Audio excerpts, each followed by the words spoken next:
Amen. Peuple de Dieu, bonjour. Taifa ya Mungu wa mjambo. Aujourd'hui, nous allons parler sur quelque chose qui est vraiment très importante. Leo tutasema juu ya kitu moja kiko kia lazima sana. C'est-à-dire le mystère de la mort. Sema siri ya lufu. Nous lisons rapidement dans 3 livres. Tunasoma haraka mvitabu tatu. Le premier livre, c'est le livre de Deutéronome. Kitabu ya kwanza ni kitabu ya kumbukumbu la Torati. Le chapitre 30. Mstari wake 13. Le verset 19. Na shairi yake ya 19. Le deuxième livre. Na kitabu cha pili. C'est le livre d'Ecclésiaste. Ni kitabu cha Mhubiri. Le chapitre 8. Mstari wake 8. Et le verset 8. Na mstari wa 8. Le dernier livre. Na kitabu cha mwisho. C'est l'évangile selon Jean. Ni Injili kuambatana na Yohane. Jean chapitre 14 verset 6. Yohane 14 mstari wake wa 6. Deutéronome 30 verset 19, nous lisons au nom de Jésus. Kumbukumbu la Torati 13 na sura yake ya 19 tunasoma. J'en prends aujourd'hui à témoin contre vous le ciel et la terre. Nachukua leo kama washuhuda mbingu na dunia. J'ai mis devant toi la vie et la mort. Nilitia mbele yako lufu na uzima. La bénédiction et la malédiction. Baraka na laana. Choisis la vie. Chakula uzima. Afin que tu vives. Hivi upate kuishi. Toi et ta postérité. Wewe na uzao wako. Ecclésiaste 8:8 nous dit ceci. Mhubiri 8:8 inasema, l'homme n'est pas maître de son souffle pour pouvoir le retenir. Mutu si bwana wa pumzi yake juu apate kuishika. Et il n'a aucune puissance sur le jour de la mort. Na hana na uwezo hata moja juu ya siku ya kufa. Il n'y a point de délivrance dans ce combat. Hakuna ukombozi wala mfungulivu juu ile vita. Et la méchanceté ne saurait sauver le méchant. Na ukali hauwezi kuokoa mtu mkali. Jean 14 verset 6. Yohane 14 mstari wake wa 6. Jean 14 verset 6 nous dit ceci. Yohane 6 mstari wa 14 tunasoma. Jésus lui dit, Yesu anamwambia, je suis le chemin, niko njia, la vérité ukweli et la vie. na uzima. Nul ne vient au Père Hakuna mtu anaenda kwa Baba que par moi. Asipokupitia kwangu mimi. Amen. Amen. Aujourd'hui, nous parlons sur le mystère de la mort. Leo tunasema kuhusu siri ya lufu. Mais avant cela, kabla ya ile, nous terminons avec la partie qui est restée sur l'armée de Satan. Tunamaliza na ile sehemu ilibakia juu ya jeshi ya Shetani. Sur l'armée de Satan, juu ya jeshi ya Shetani. Hier, je vous ai dit que l'armée de Satan est composée de 2 parties. Jana niliwaambia sema jeshi ya Shetani inakuwa na vipande mbili. Et ces 2 parties, na ile vipande mbili, c'est la partie visible ainsi que la partie invisible. Kipande kia kuonekanika na kiasipo kuonekanika. Pour ce qui est de la partie qui est invisible, kwa ile natazamia kipande kisipoonekanika. Là nous avons parlé du diable lui-même. Tulisema juu ya ibilisi mwenyewe. Ensuite, nous avons parlé sur les anges déchus. Kisha yake tulisema juu ya wale wa malaika walitupwa. Et les démons. Na mandemona. Ça c'est la partie invisible. Ile ni sehemu kipande kisipoonekanika. La partie visible. Na kipande kia kuonekanika. Là nous voyons les sorciers. Wale tunaona baloji. Les magiciens. Wachawi. Les Rosicruciens. C'est-à-dire tous les êtres humains qui travaillent pour le diable en âme et conscience. Sema watu wote wazima weko natumika na ibilisi wenye kujua mzuri. Amen. Ça c'est l'armée de Satan. Ile ndio jeshi ya ibilisi. Et hier je vous ai dit qu'à la première position, jana niliwaambia sema kipimo cha kwanza, il y a le diable lui-même. Kuko ibilisi mwenyewe.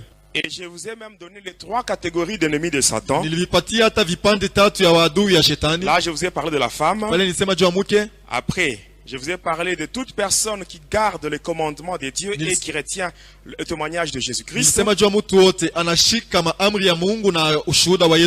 Et toute personne qui est née d'une femme. Et là nous avons conclu ensemble que le diable, il est l'ennemi de l'humanité entière. Amen. Ça vous allez trouver dans Apocalypse 12 verset 17. Amen, amen. Mais aujourd'hui, nous parlons sur le mystère de la mort. Aujourd'hui, j'aimerais parler sur quelque chose qui est vraiment très capital. Cette chose-là, c'est le choix. Amen. Hein? Amen. Le choix.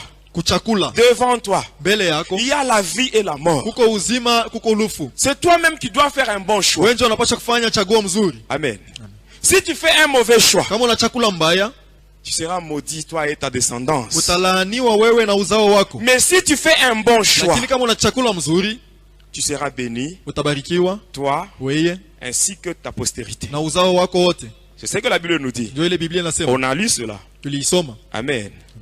Beaucoup de gens croient que s'il meurt, c'est la fin. Mais sachez que pour un pécheur, la mort, c'est le début de la souffrance. J'ai vécu dans le monde de Lucifer. J'étais dans le monde astral. J'ai vu des choses terribles. Des choses horribles. Mais bien aimé, d'ailleurs pour toi qui m'écoutes, tu n'auras pas d'excuses devant le Seigneur. Amen. Parce que quand je témoigne, le témoignage que je vous donne, je ne le fais pas pour ma gloire, mais je témoigne pour la gloire de Dieu. C'est pendant que je témoigne, je mets ma vie en danger. Et le Seigneur Jésus, c'est lui qui m'a délivré. Il voit tout ce que je fais. Parce que c'est lui qui m'a dit va témoigner. Lorsqu'il m'avait délivré, c'est lui-même de sa propre bouche, il m'avait dit va témoigner. Parce que moi je n'ai pas été délivré par un homme. Il n'y a aucun pasteur qui avait imposé sa main sur ma tête pour que je sois délivré. Moi j'étais mort le 20 décembre 2003. Le 20 décembre et les gens se préparaient pour aller m'enterrer. Mais pendant ce temps-là, j'étais dans le monde astral avec des chaînes, en commençant par les pieds jusqu'au niveau de la bouche et un gros cadenas. Amen. Amen. Aujourd'hui, j'aimerais que nous puissions tous vraiment arranger nos vies vis-à-vis du Seigneur. L'homme n'est pas maître de son souffle pour pouvoir le retenir. Il n'a aucun pouvoir sur le jour de la mort. Quand la mort vient, qui que tu sois, même si tu parles en langue, la mort n'aura pas peur de toi parce que tu parles en langue. Non. Il y a des gens qui avaient beaucoup de dons spirituels, mais ils sont morts. Mais si toi tu es en vie, sache que le Seigneur ne veut pas que tu puisses mourir dans cet état de péché. Et la Bible nous dit que notre Dieu n'aime pas la mort d'un pécheur, mais il déteste le péché. Amen. Bon, à la première position, nous avons parlé sur Lucifer. Deuxième position, ça c'est dans l'armée de Satan. À la deuxième position, il y a les sataniques. Non. Ici, comprenez-moi bien. Il y a une grande différence entre les sataniques et les satanistes.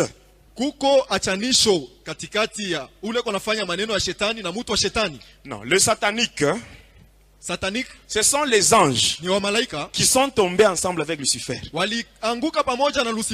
les satanistes, ce sont les êtres humains qui travaillent pour Satan. On se comprend? Alors les sataniques, ce sont les anges rebelles. Ce sont eux qui occupent la deuxième position. Et ils sont au nombre de 144 000. Cela veut dire le 1/3 des anges de Dieu qui étaient corrompus par Lucifer. Et alors ces anges-là, qui sont au nombre de 144 000, Lucifer, rusé qu'il est, ayant analysé la Bible, dans l'épître de l'apôtre Paul aux Galates, le chapitre 5 et le verset 22, là on nous parle sur le 9 fruits du Saint-Esprit. Alors le diable lui aussi, il a cherché à créer le 9 fruits de l'esprit diabolique. Alors qu'est-ce qu'il a fait? Il a fait la sommation des chiffres qui constituent le nombre de ces anges. kuchanga manamba ile nafanya wingi ya wale wa malaika. C'est-à-dire, on a 144 000. Sema tuko na 144 000. Quand nous faisons la sommation de chiffres, Wakati tunachanga ile manamba nous allons trouver 9. Tutapata 9. Quand vous faites 1 plus 4, 4, 0, 0, 0, ça donne 9. Kama unafanya moja kuchanga na moja na ile 4 4 inafanya 9. Amen.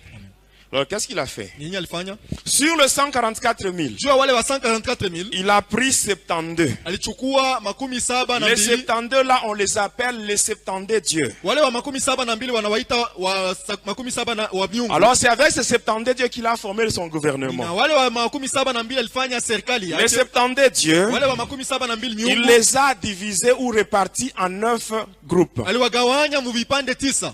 Et dans l'église, ndani ya kanisa, amen. Bon, dans la Babylone, vous connaissez très bien la Babylone.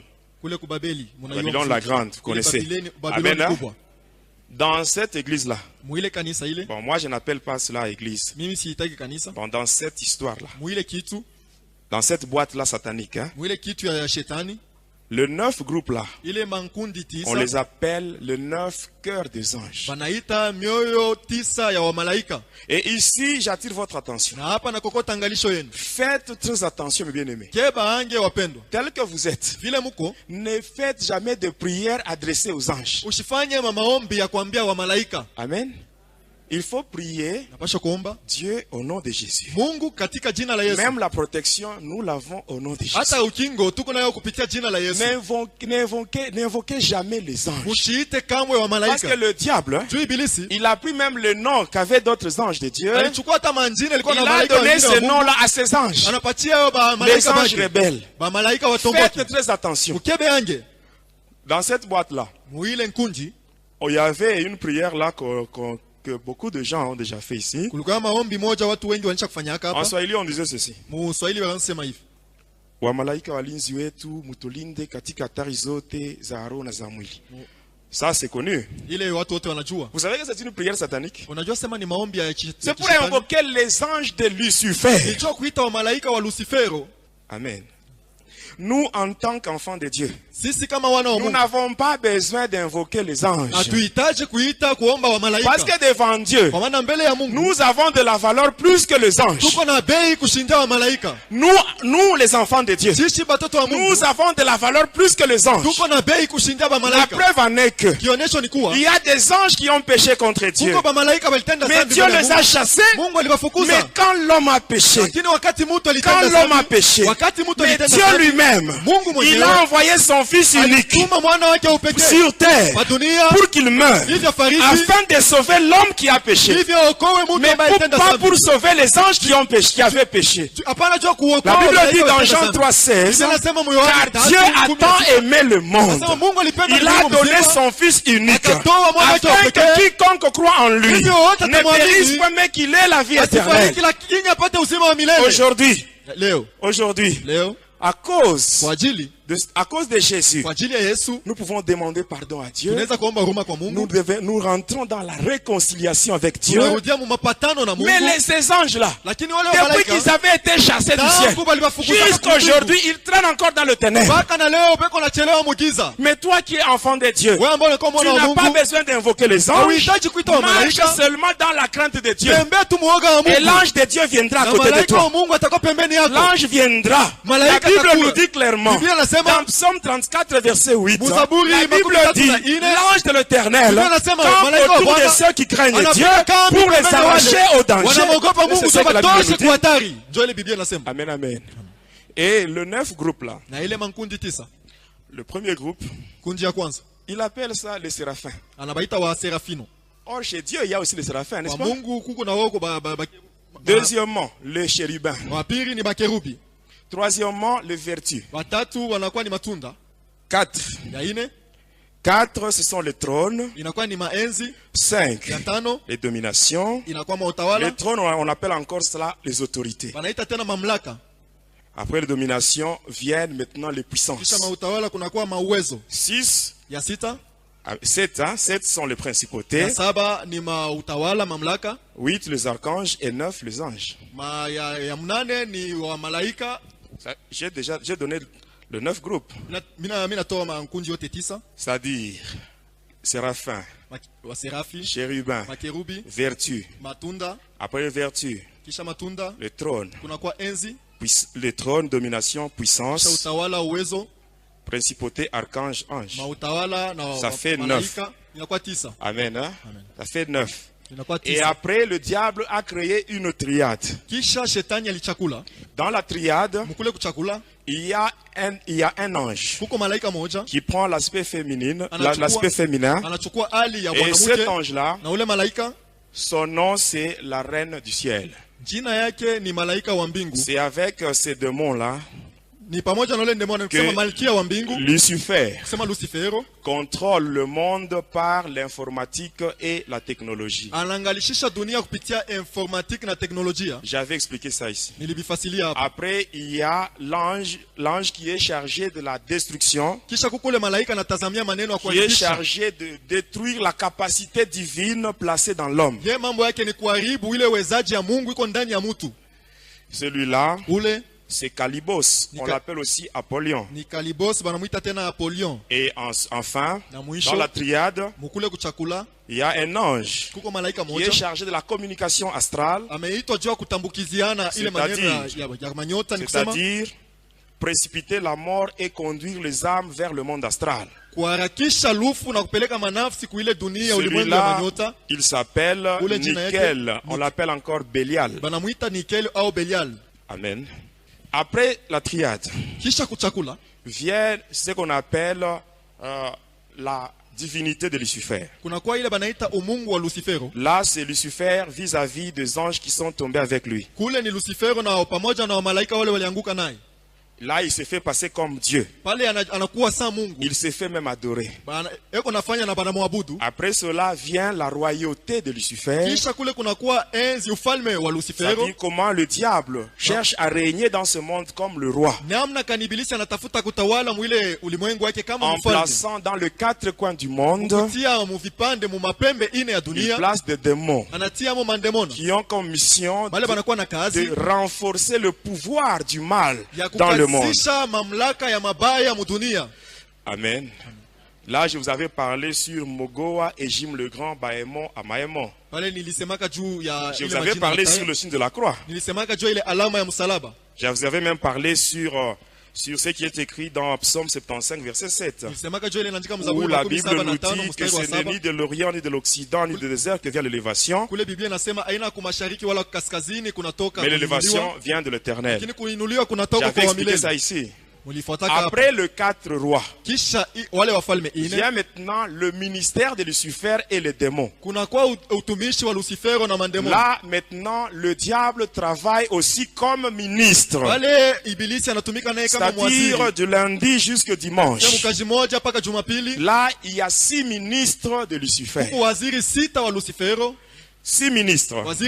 Et quand nous prenons la semaine, nous nous rendons compte que la semaine comporte 7 jours. Et là, nous parlons de 6 ministres de Lucifer. C'est-à-dire qu'il reste un jour. Et ce jour-là qui reste, c'est Lucifer lui-même qui travaille comme ministre. Amen. Du lundi jusqu'au dimanche. Ainsi, on commence avec le lundi. Je vous donne ça rapidement parce qu'on doit passer sur, on doit parler sur le monde de Lucifer qu'on appelle communément le deuxième monde. Amen. Le lundi, celui qui travaille. D'abord, les démons, ils travaillent 24 heures sur 24. Mais les heures que je vais vous donner, ce sont les heures de pointe.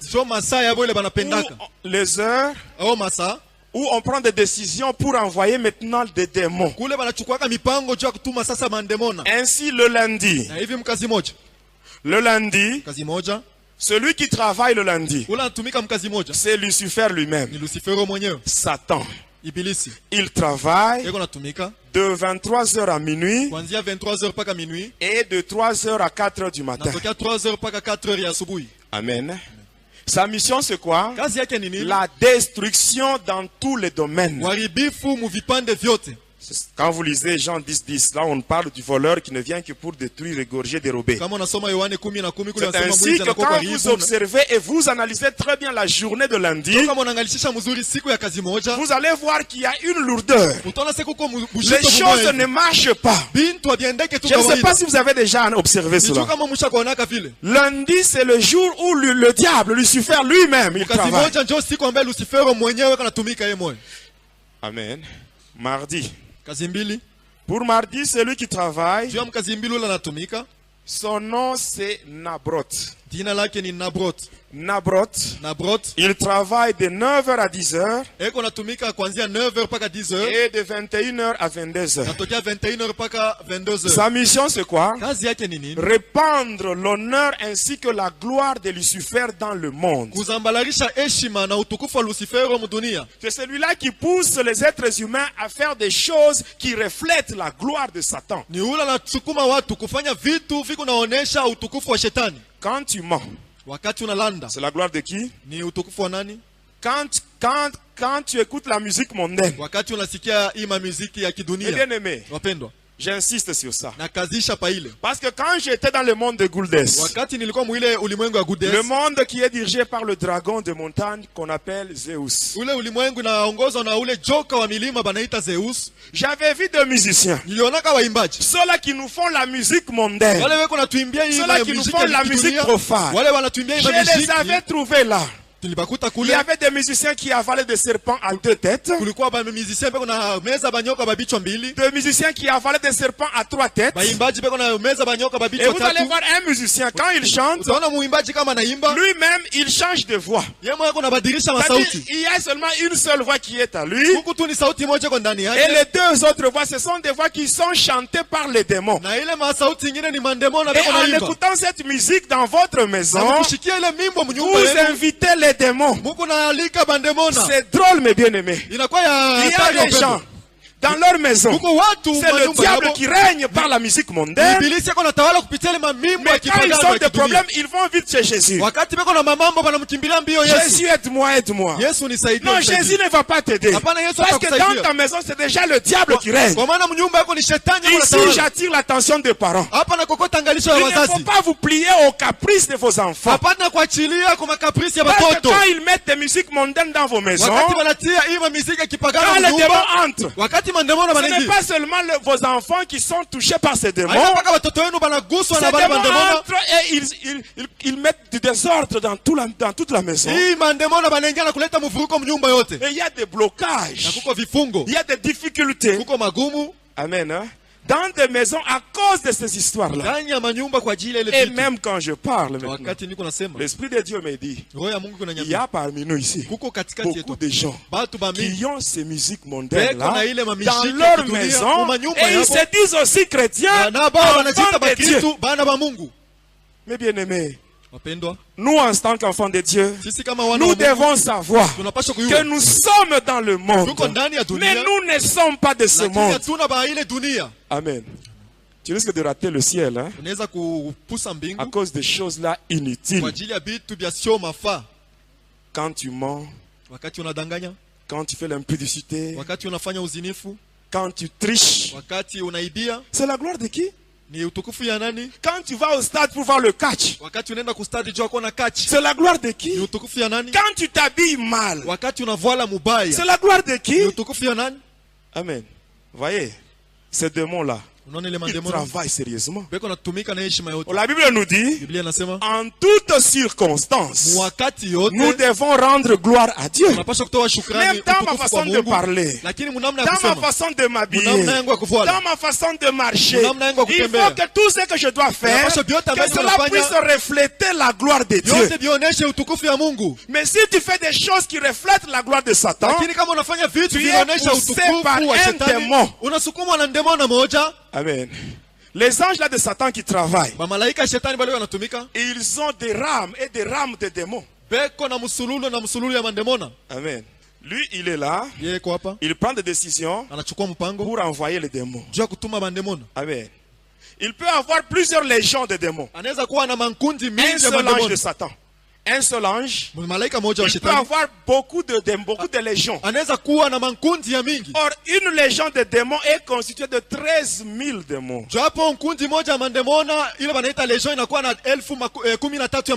Quand tu obéis à cet ange-là, Nabrot, or lui, il travaille pour Satan. Alors, ce que tu fais là, dans ton comportement, c'est une adoration qui est orientée vers Lucifer.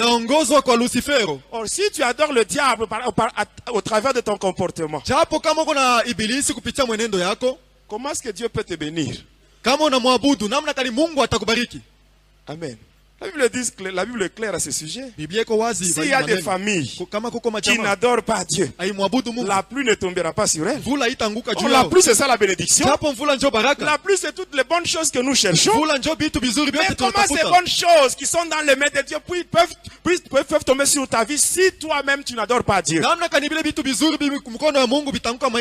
ton comportement, ta façon de vivre, tu adores le diable. Est-ce que le diable peut te bénir? Le diable, il n'a pas la bénédiction. Pourquoi est-ce qu'il peut te bénir? Lui d'abord, il est maudit. Il a aussi la malédiction.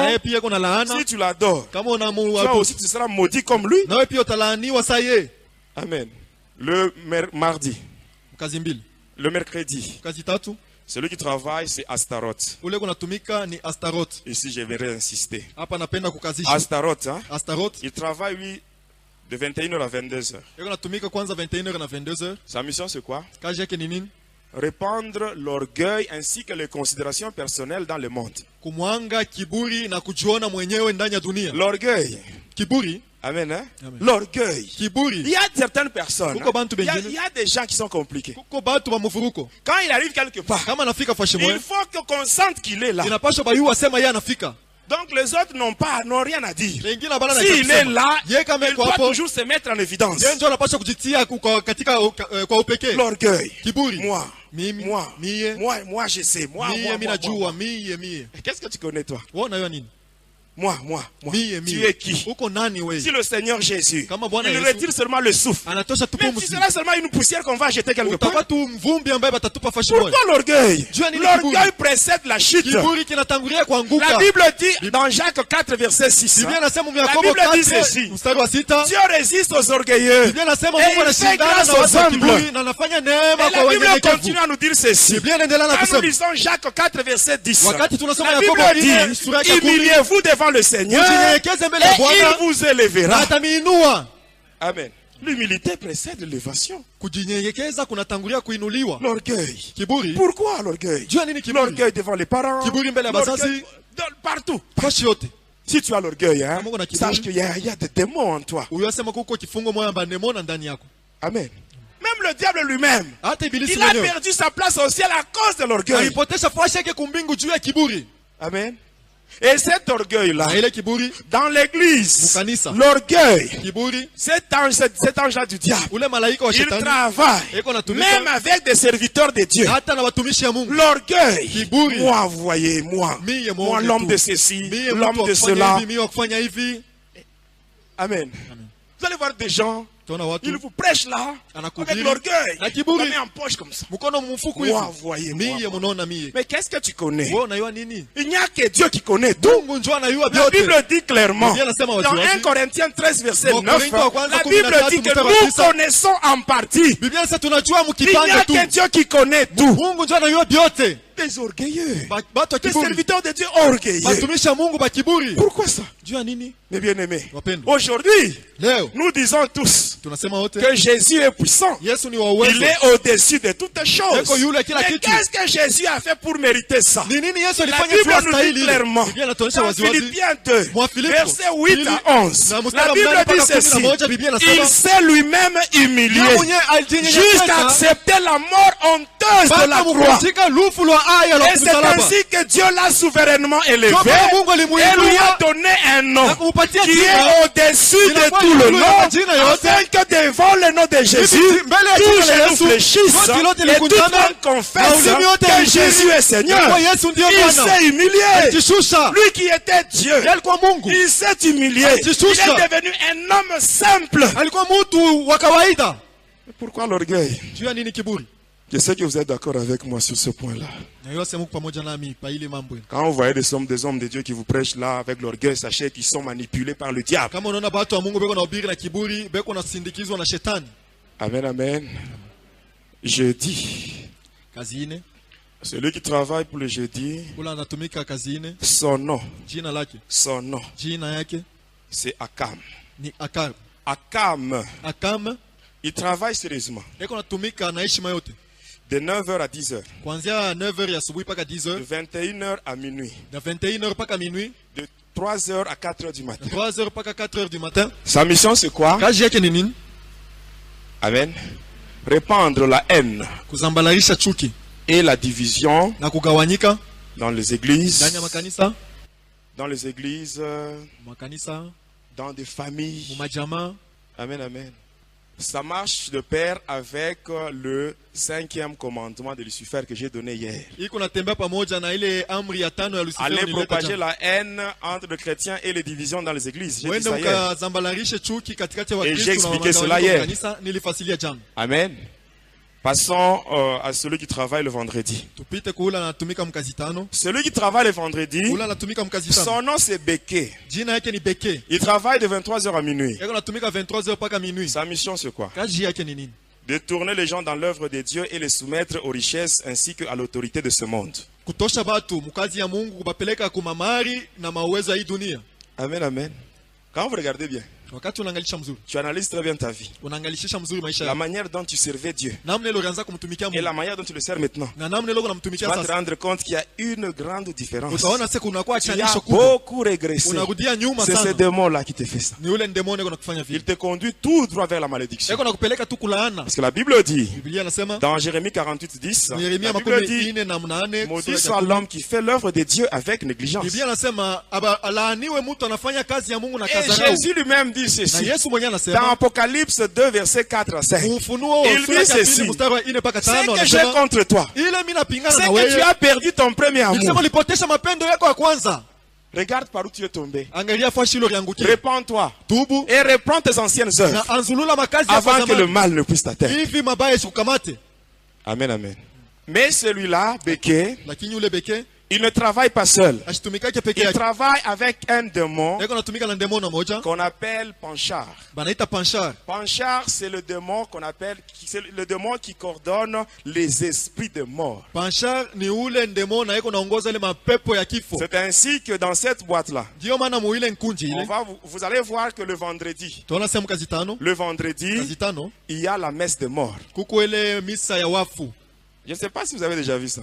Ici, j'ouvre une parenthèse. Hein? Suivez-moi bien.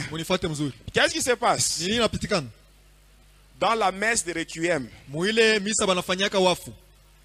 S'il y a un fidèle de cette boîte-là,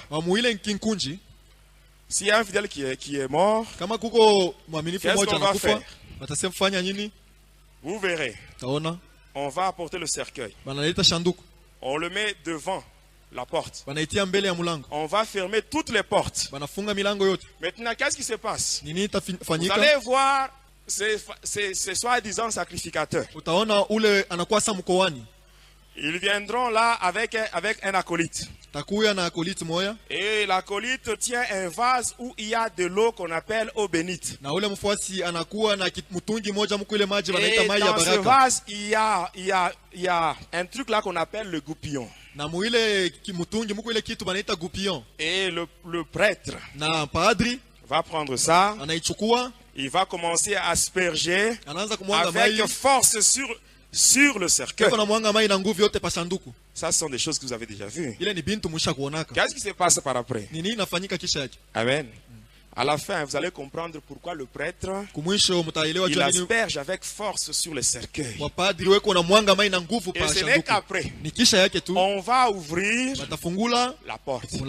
Et les gens vont entrer, même le cercueil. Et la messe va commencer. À un certain moment, vous allez voir le prêtre. Il va dire ceci. Quand il dit, souvent on chante. Il va chanter comme suit. Il va dire ceci. Le grand, le mystère de la foi, il va dire ça. En Swahili, on dit simplement Dilo Fumbo la imani. Amen. Hein? Amen. Et à ce moment-là, vous le verrez, il va prendre l'ascensoir. Il va commencer maintenant à contenir le cercueil. Et vous verrez, le cercueil sera maintenant dans la fumée. Et quand il dit il est grand le mystère de la foi, c'est à partir de ce moment-là qu'il y a une pierre blanche qui se trouve du côté gauche de la sacristie. Cette pierre s'ouvre. Et il y a 4 légions de démons qui entrent. Et quand ils entrent, ils marchent sur les têtes des gens qui assistent à cette messe-là. Et par après, ils vont entrer dans la fumée qui entoure le cercueil. Et là, vous allez sentir l'odeur de l'encens. Une fois que tu aspires,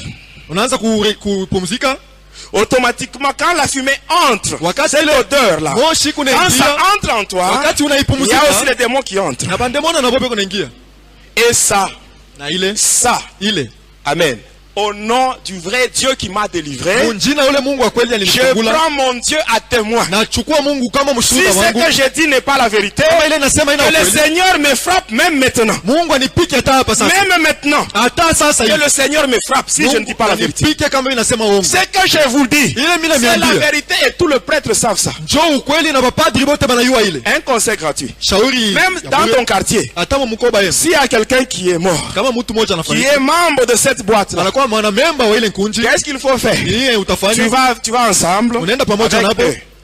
Quand ils arrivent à l'église, bon, ça ce n'est pas l'église. Quand ils arrivent devant leur temple, le temple qui abrite la magie sainte, vous les laissez entrer. Qu'ils fassent leurs bêtises là-bas. Et vous restez à l'extérieur. Quand ils vont sortir, vous les accompagnez au cimetière. C'est tout. Amen. Quand j'étais sataniste, j'avais des livres mystiques. J'avais la Bible Taube, la Bible de Jérusalem. Je vous expliquerai comment est-ce qu'on utilise le livre deutérocanonique ou les livres apocryphes. On les transforme en prières mystiques. Le vrai canon biblique comporte 66 livres. Le livre qu'on ajoute, Siracide, Esther grec, Daniel grec, Maccabée. Ces livres-là, les livres apocryphes, les livres deutérocanoniques, ce sont des livres ajoutés par le diable. J'avais le 6e et le 7e livre de Moïse. Or, quand nous prenons la Bible, nous voyons le Pentateuque. C'est-à-dire, nous voyons les 5 premiers livres de la Bible. Ce sont ces 5 premiers livres qui sont attribués à Moïse. Là, nous avons Genèse, Exode, Lévitique, Nombre et Deutéronome. Ce sont les 5 livres attribués à Moïse. Mais dans le satanisme, il y a le 6e et le 7e livre de Moïse. Et qu'est-ce qui se passe par après? J'avais un livre où c'était écrit incantation. Et quand on lit ce livre-là, j'avais même des grimoires.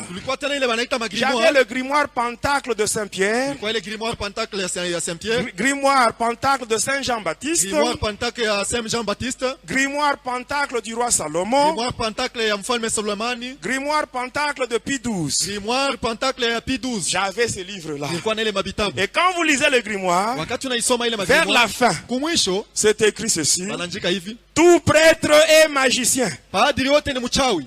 Je vous dis vrai. Tout prêtre est magicien. Vous voulez la preuve? Vous voulez la preuve? Vous allez au cimetière. Vous voyez un magicien, hein? Il arrive sur une tombe.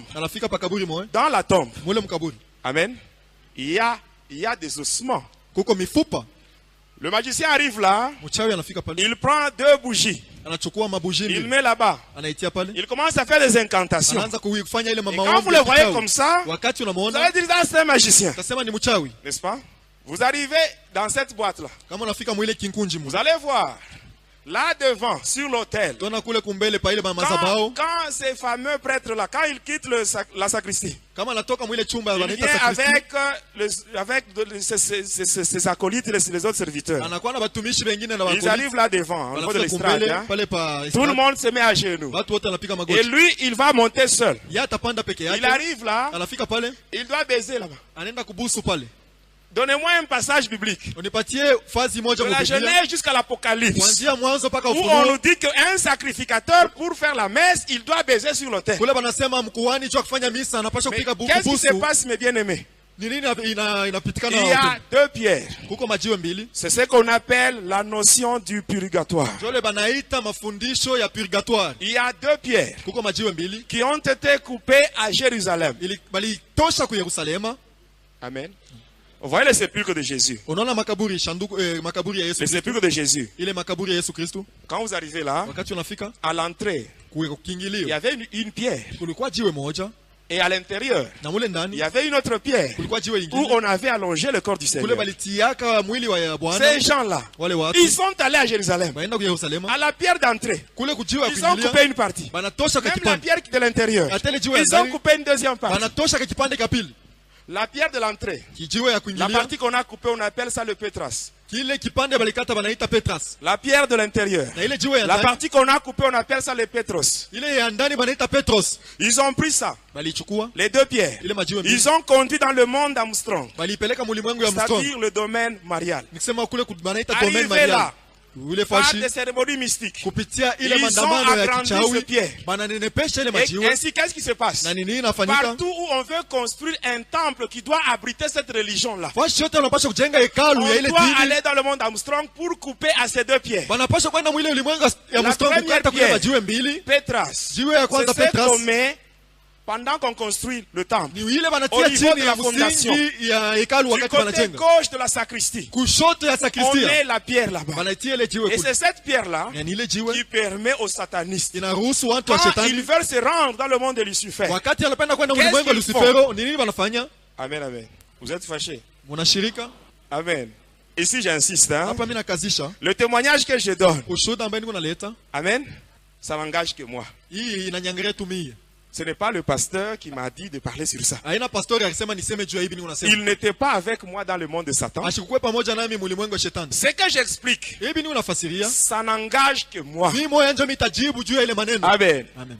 S'il y a des gens qui ont des problèmes sur ça, qu'ils viennent me voir en personne. Et s'ils viennent avec une mauvaise intention, ils vont se rencontrer avec celui qui m'a délivré. Je vous dis la vérité. Et quand je vous parle, sur moi, vous lisez la peur. La peur. La peur de qui? Mais si Dieu est pour moi, qui sera contre moi, mes bien-aimés? Mes bien-aimés, j'aimerais vous dire une chose. Tel que vous me voyez, je n'ai pas peur de qui que ce soit. Je n'ai pas peur de dévoiler les œuvres du diable. Même ce qu'il a fait dans ma vie. J'étais dans le ventre de ma mère. Il devait me laisser là pour naître comme un enfant normal. Mais pour ce qu'il a fait, pour ce qu'il a fait, moi aussi je ne cesserai jamais de dévoiler ses œuvres. Je ne cesserai jamais, mes bien-aimés. S'il faut me tuer, qu'on vienne me tuer, j'irai tout droit vers Jésus dans le lieu de repos. C'est simple. Mes bien-aimés, vous savez, souvent, quand je suis en prière, je dis Seigneur, j'ai la foi. Prends-moi même aujourd'hui pour que j'aille me reposer. C'est simple. Mais comme j'ai une mission, il faut d'abord que j'accomplisse la mission. Et par après, j'irai me reposer chez le Seigneur. Je vous dis vrai. Amen. Vous êtes fâchés. Amen, amen. Est-ce que tu peux saluer le Saint-Esprit? Amen, amen. Est-ce qu'on peut continuer?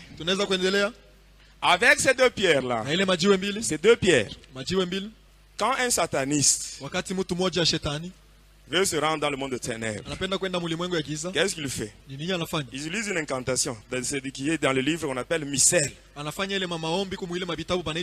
le Missel, hein? Le livre de messe. Ils disent des paroles là que je ne peux pas citer ici. Et après, quand ils se rendent à un endroit où il y a un bâtiment qui abrite cette religion, il peut seulement tourner 3 fois. Automatiquement, la pierre, c'est la nuit. La pierre là de la sacristie sera visible. Et dès qu'il touche là, il entre par là, il va dans le monde de Satan. C'est ce qui se passe. Et la deuxième pierre, c'est ce qu'on appelle la pierre d'autel. On met cette pierre là-bas. Même les jeunes gens qui sont dans la kolita, dans la liturgie, on leur donne ces enseignements. Et dans la liturgie, on leur dit ceci. Cet endroit, on appelle ça le tombeau d'autel. Vous voyez, dans l'église de Dieu, avec un tombeau. Mais bien aimé, il y a des choses qui sont vraiment claires. Est-ce qu'on peut trouver un tombeau dans l'église? Et ainsi, quand il arrive là, à côté de cette pierre-là, il y a des reliques. Souvent, ce sont les ossements. Si il y a, l'église porte tel nom, le nom de ce saint-là, c'est-à-dire à côté là, on met ses reliques.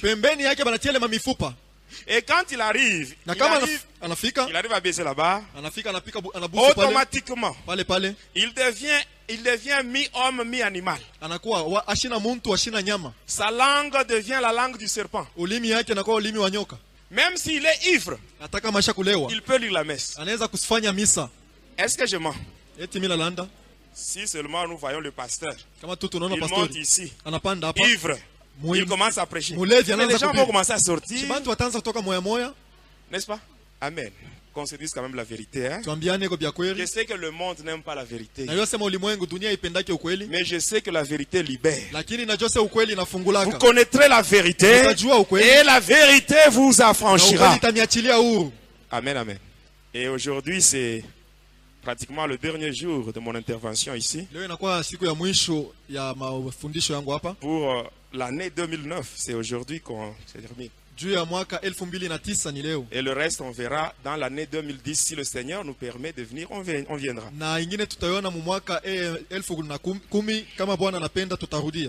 Amen.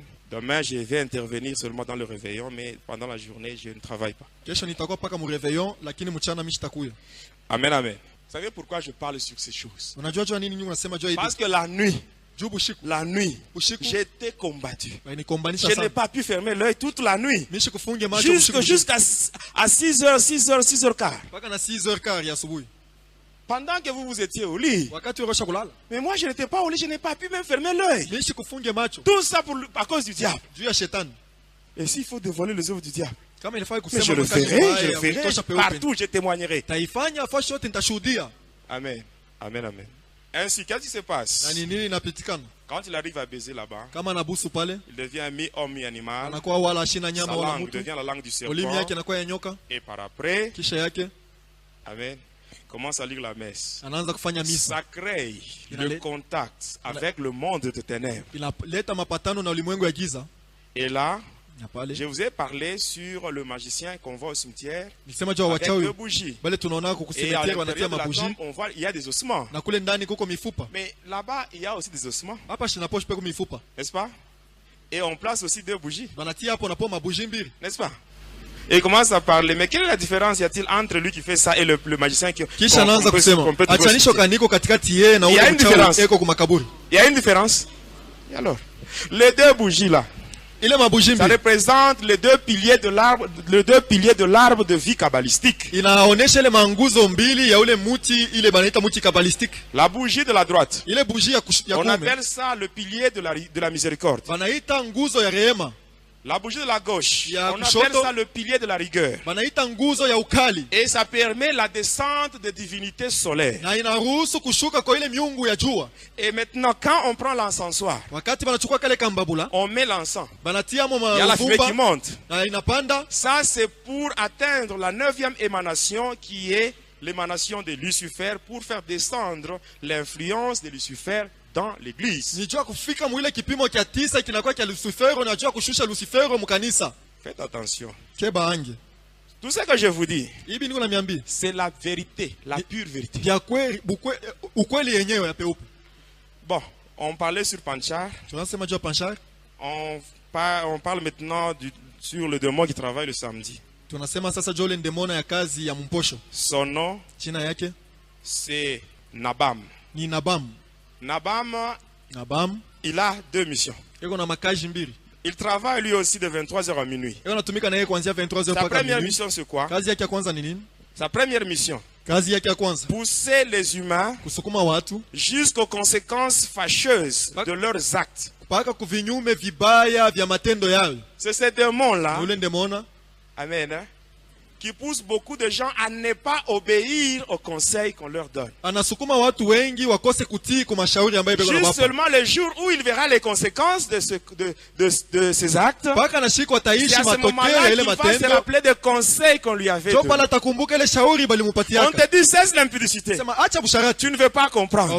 Mais le jour, on t'engrosse. Et celui qui t'a engrossé, il prend fuite. C'est à ce moment-là que tu commences maintenant à te rappeler des conseils qu'on t'avait dit. Si j'avais compris. Toi tu comprends seulement en retard. On te dit mais ne triche pas. Ne triche pas. Tu ne peux pas comprendre. Un jour on t'attrape en train de tricher. On te donne 0 à l'examen. Et c'est ce que tu commences maintenant à te rappeler des conseils qu'on t'a dit. Et les gens me disent même aujourd'hui que quelquefois les conséquences corrigent mieux que les conseils. Faites attention, mais ça dépend. Parce que les conséquences sont différentes. Bon, si on te dit, cesse l'impudicité. Tu ne veux pas comprendre. Un jour, tu apprends qu'un papa ou un monsieur avec qui tu sortais, et ce monsieur-là est mort du sida. Vous voyez un peu la conséquence là? Vous voyez? Mais pour nous qui sommes enfants de Dieu, la Bible dit ceci. Quand nous lisons 1 Samuel 15, 22, la Bible dit l'obéissance vaut mieux que le sacrifice. Amen. Sa deuxième mission c'est quoi? Pousser les humains vers le végétariat. Amen. Hein? Amen. Vous allez voir. En cours de route, vous voyez des jeunes gens avec des boucles d'oreilles, des jeunes gens avec des cheveux défrisés, des jeunes gens avec des cheveux tressés, parce que tu as vu tel musicien avec des cheveux tressés, toi aussi tu dois faire ça. Amen. Et aujourd'hui, ces démons-là, ils travaillent sérieusement. Ils travaillent sérieusement. Même dans les églises.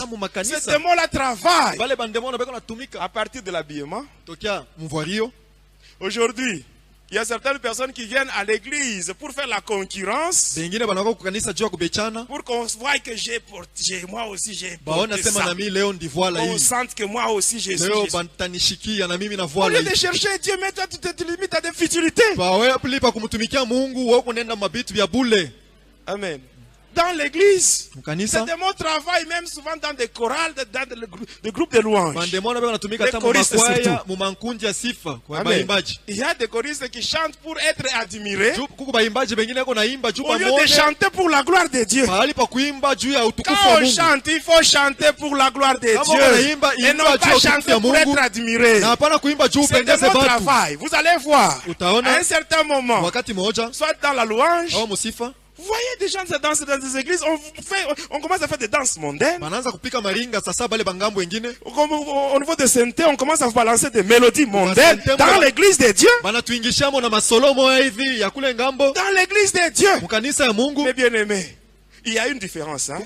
Dieu, on ne le respecte pas. Dieu, on le craint. Dieu, on le craint.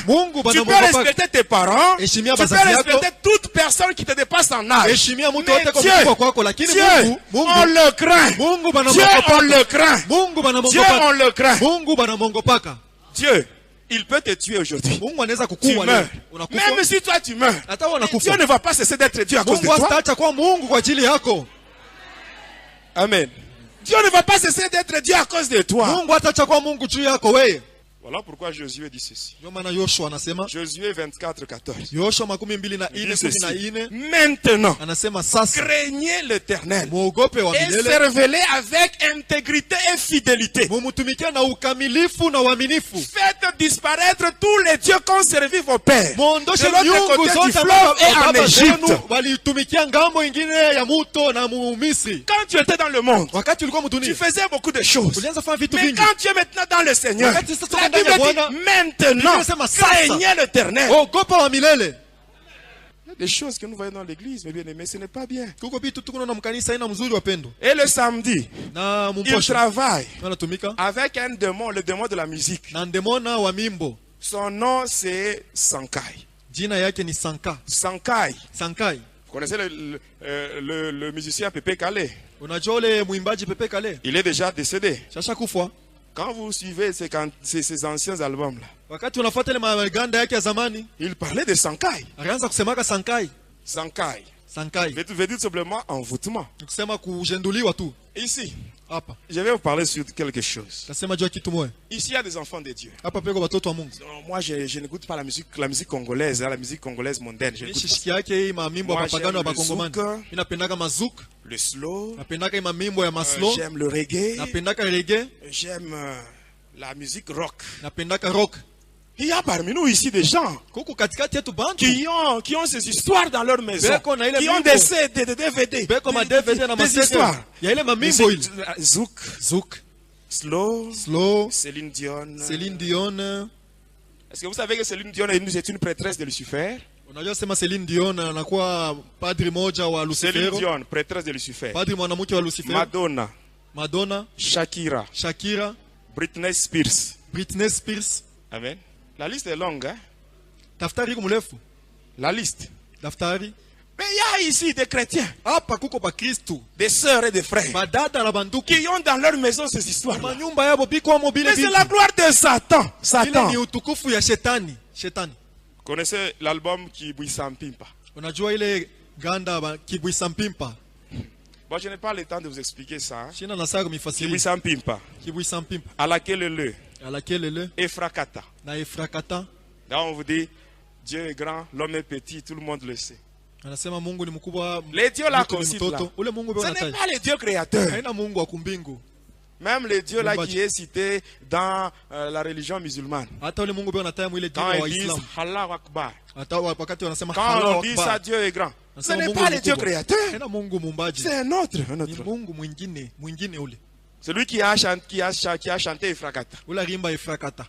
Il s'était marié avec une sirène qui répond au nom de Ekachaka. Lorsqu'il devait livrer son concert dans une salle mythique de France, à l'Olympia de Paris. L'année 1998, j'étais encore sataniste à ce moment-là. Même le jour de mon mariage, quand j'avais fait le mariage avec Hélène dans le monde de ténèbres, la musique qu'on avait mis ce jour-là, c'était la musique de cet homme-là. Je vous dis vrai, son vrai nom, c'est Akram. Akram, ce qui veut dire Antoine Christian Agbe Pamumba. C'est ça son vrai nom. Antoine Christian Agbe Pamumba. C'est ça son vrai nom. Cet homme-là qui a chanté Frakata, V12, Affaire d'État. Cet homme-là. C'est ça son vrai nom. Un sataniste tout fait. Même celui qui a chanté à laquelle Amen, amen. Bon, malheureusement, on n'a pas le temps. Amen, amen. Bon, je termine. Il y aura un jour où je vous parlerai sur ça. Hein, mais je vous donnerai même les titres des albums. Ultimatum, loi, droit de veto. Tout ça. L'inspiration donnée par Lucifer lui-même. Même le cantique là de Céline Dion, pour que tu m'aimes encore. Lucifer lui-même. Pour mon mariage, on avait la chanson là qu'on avait mis ce jour-là était tirée de l'album Magie. Le titre c'est Petit à London. C'est ce qu'on avait mis pour pour la danse ce jour. Le jour de mon mariage. Je vous parlerai même sur mon mariage. Je m'étais marié de l'autre côté. J'avais une femme et 2 enfants. Et je vous dis la vérité. Vous voulez que je puisse cacher? Mais si je cache, c'est comme si je suis en train de glorifier Satan. Je vous promets que je vous donnerai d'autres. Ceux qui restent, je donnerai. Je donnerai tout, donc toutes les explications. Amen. Sur les différents albums, comment est-ce qu'on a chanté ça. Le dimanche, celui qui travaille, c'est Akiel. Le démon de la pauvreté, c'est celui-là qui pousse les gens à ne pas offrir.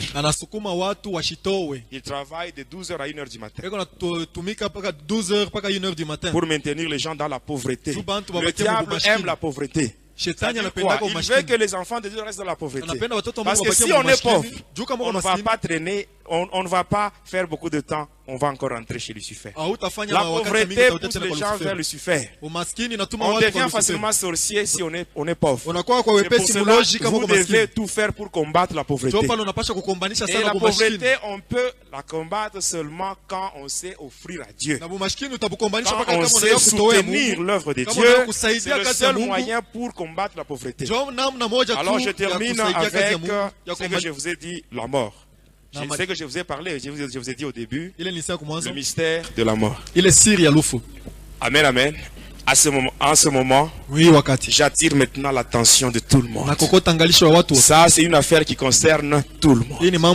La mort, c'est un rendez-vous auquel personne ne peut échapper. Qui que tu sois, sache que la mort est là. La mort. Le problème n'est pas de mourir, mais le problème est de savoir où est-ce que j'irai après la mort. C'est ça le grand problème. Amen. Qu'est-ce qui se passe? Le monde de Lucifer, c'est le monde de Pandémonium. Un monde composé de 3 parties. La première partie, on appelle ça le monde de Tartarus. Après cela vient le monde de Polion. Et enfin, la 3e partie, c'est le monde astral. Aujourd'hui, je m'intéresse seulement au monde astral. Le monde astral, c'est l'endroit où vont tous ceux-là qui meurent loin de Christ, c'est-à-dire dans le péché. Quand je vous parle de ce monde-là, moi que vous voyez, j'étais là. J'avais vu ce monde. Et c'est horrible. Le monde astral, quand j'étais là, c'est un monde qui est aussi divisé en 3 parties. La première partie, c'est ce qu'on appelle monde astral quartier esclave.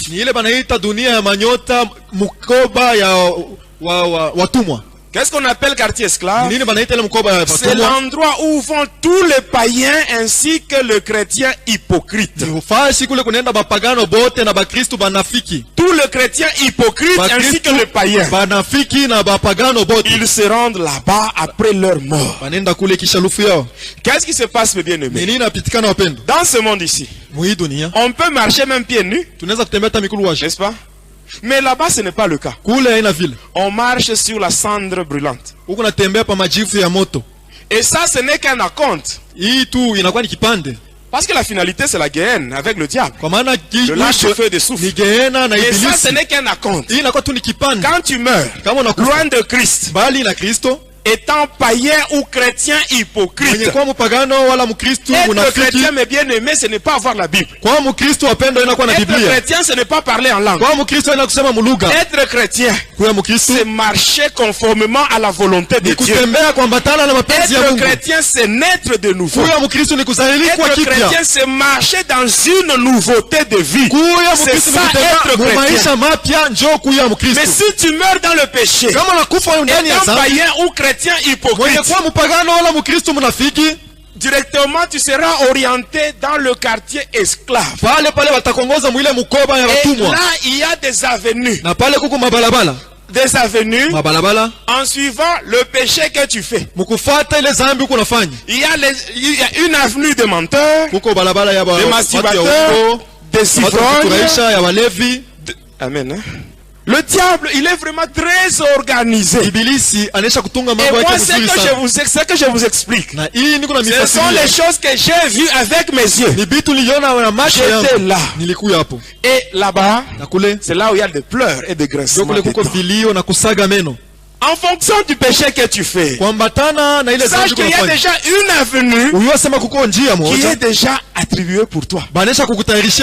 Tu peux te dire, moi je suis menteur, je suis impudique. Maintenant j'irai dans quelle avenue? Sache que parmi les péchés que tu fais, il y en a un qui dépasse les autres. C'est que toi-même tu appelles mon péché chéri. C'est que tu ne confesses pas. Tu arrives devant un homme de Dieu, tu parles, tu fais ta confession. Et tu dis, ça c'est pour moi.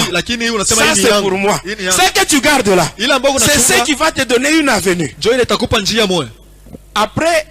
Après le quartier esclave, vient la deuxième partie du monde astral.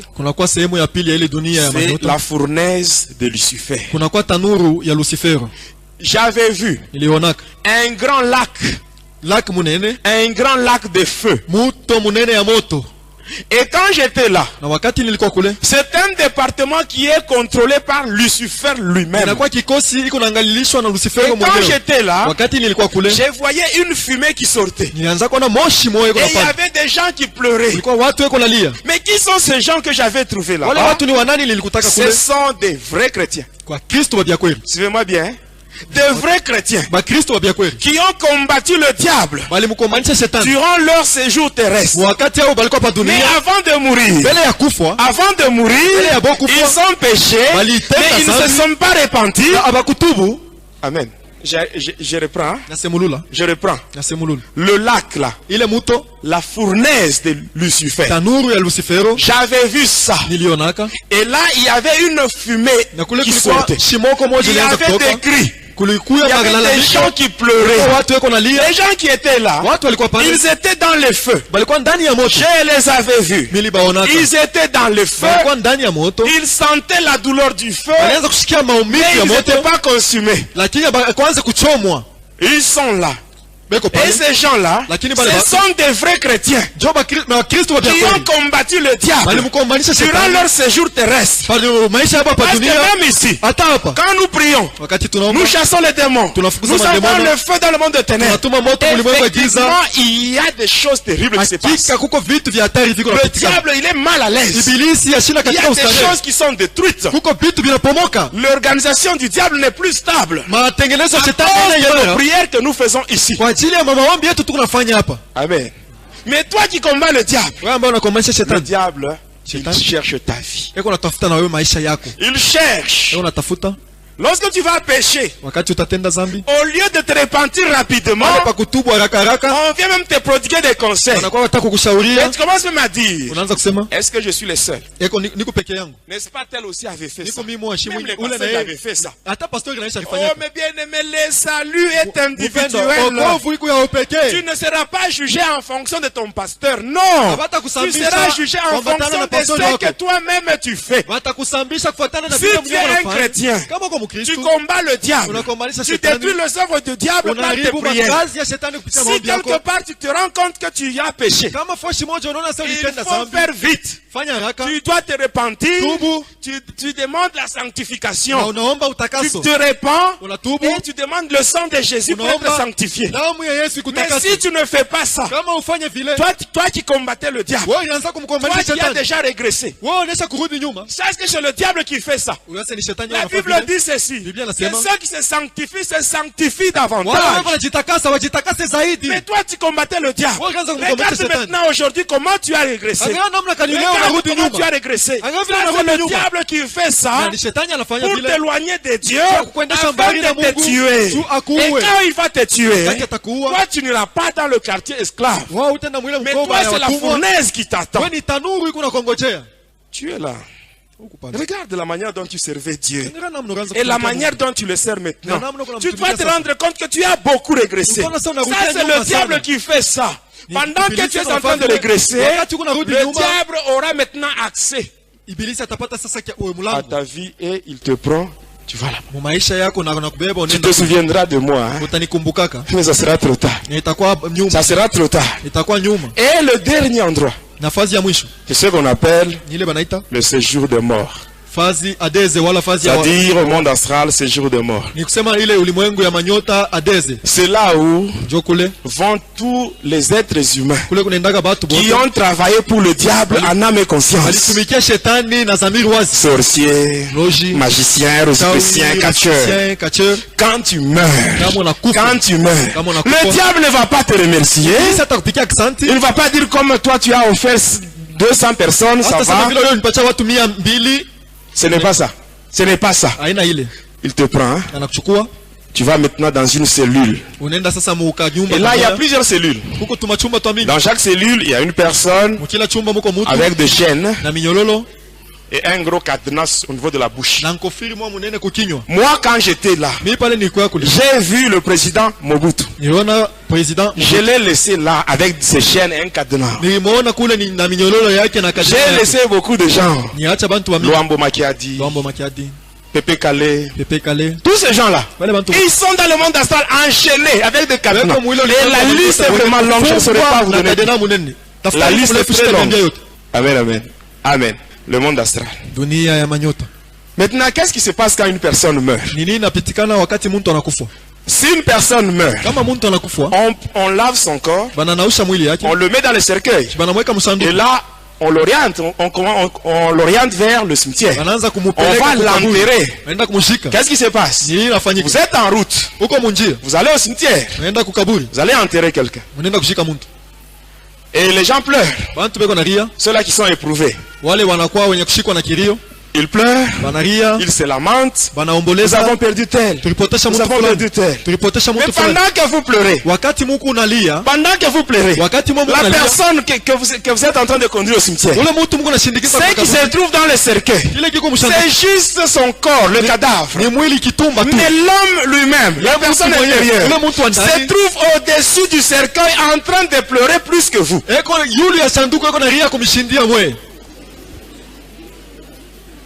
Se trouve au-dessus du cercueil. C'est la raison pour laquelle le prêtre, avant de faire entrer le cercueil dans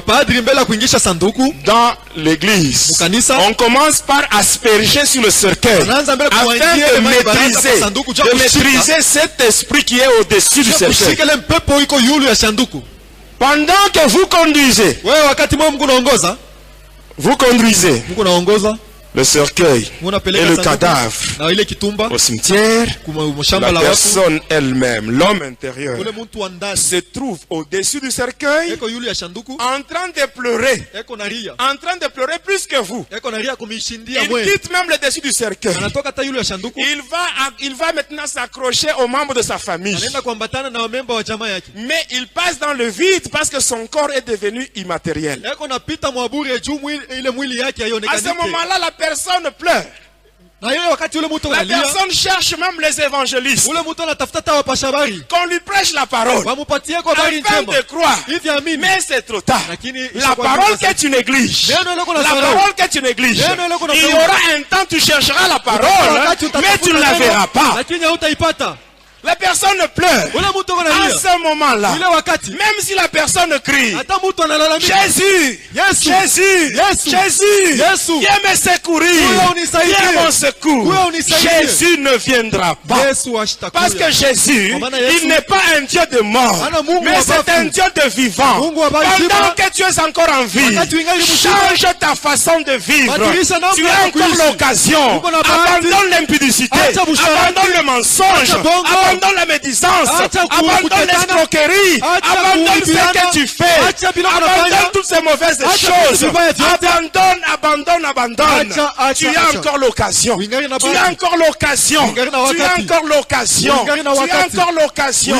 La Bible dit ceci: voici devant toi, il y a la vie et la mort.